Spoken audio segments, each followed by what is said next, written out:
What does a good life, a really good life, actually look like? Is it like a quiet, simple life, super connected to nature? Or is it all about ambition, making a huge impact and, overcoming the odds? Well, today we're going to look at both. We'll start with this beautiful, idyllic dream, and then we'll get into the nitty gritty, the universal blueprint for how any dream, big or small, actually gets built. So to kick things off, let's just paint a picture, shall we? I want you to imagine a life where things are simple, where your whole day is kind of guided by the sun and the seasons. It's this vision of total peace, contentment, and just a deep connection to everything around you. Let's just step into that world for a second. It all starts with that feeling of a perfect day. You know the one. The sun's warm, but not blazing hot. There's a gentle breeze. It's one of those days where just being outside feels right, like the air itself is just buzzing with good vibes. And then, the food. It's not just about eating, it's a whole experience. We're talking vegetables picked just that morning, maybe some fish right from the market, and you're sharing it all with people you care about. Everything is so simple, but it's just bursting with flavor and deeply, deeply satisfying. And at the end of it all, there's this quiet sense of accomplishment. The work's done, the harvest is in. It's just that feeling of a day well spent, and honestly, a life well lived. It's a pretty amazing dream, isn't it? That vision, that feeling, I think it's something a lot of us are chasing, in our own ways. But this is where we get to the most important part of the journey. How do you go from just having the vision to actually making it your reality?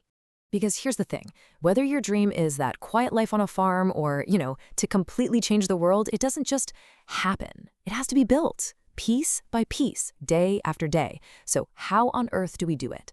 And that's where we get a little dose of reality from Barack Obama. He makes it super clear that no matter what your goal is, success just doesn't come easy.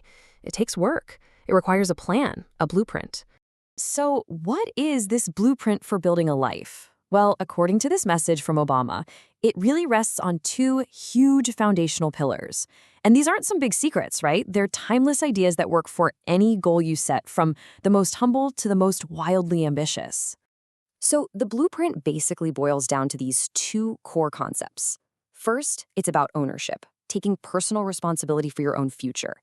And second, it's about empowerment, embracing education as the key that really unlocks your potential. It's the mix of these two that creates a super powerful foundation for getting things done. Okay, but what does personal responsibility really mean? It's not about pretending challenges don't exist. I mean, Obama himself talks about being raised by a single mom, not having a lot of money, even getting into trouble.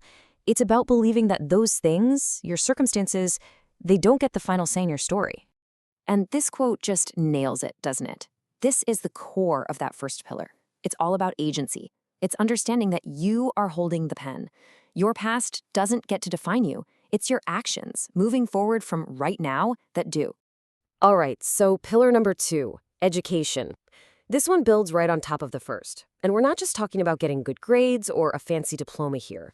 It's framed as the tool that empowers you to build your own life, sure, but also to contribute to the world in a way that really, truly matters. And what's so cool here is how this whole idea scales up. The stuff you learn doesn't just stay in your head. That curiosity you have for science could one day help cure diseases. That engineering class could spark the idea for a whole new energy technology. Your education becomes the way you make your mark on the world. But hang on, there's this super critical piece of the blueprint that we almost always skip over. What happens when you try and you fail?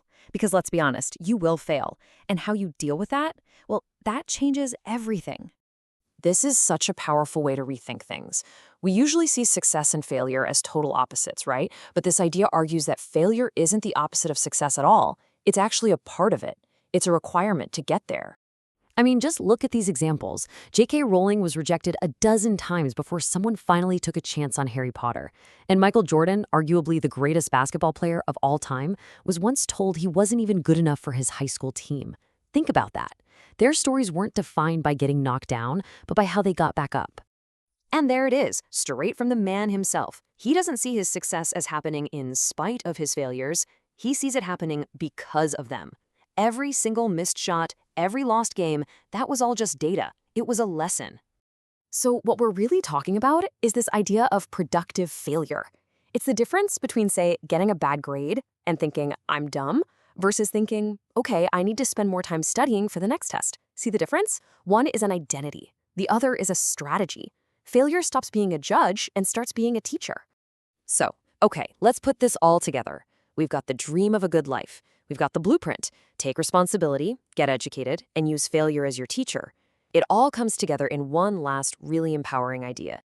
And this is it. This is the ultimate takeaway. The blueprint's there, the tools are available, but at the end of the day, you are the architect. You're the one who builds that life you imagined at the beginning. Whether it's simple or grand, you have the power to make it happen. And so, we end with this question for you. Knowing this blueprint, knowing you have the power to write your own story, and knowing that failure is just part of the ride, what are you going to build? What problem are you going to solve? What good are you going to bring into this world? What's your contribution going to be?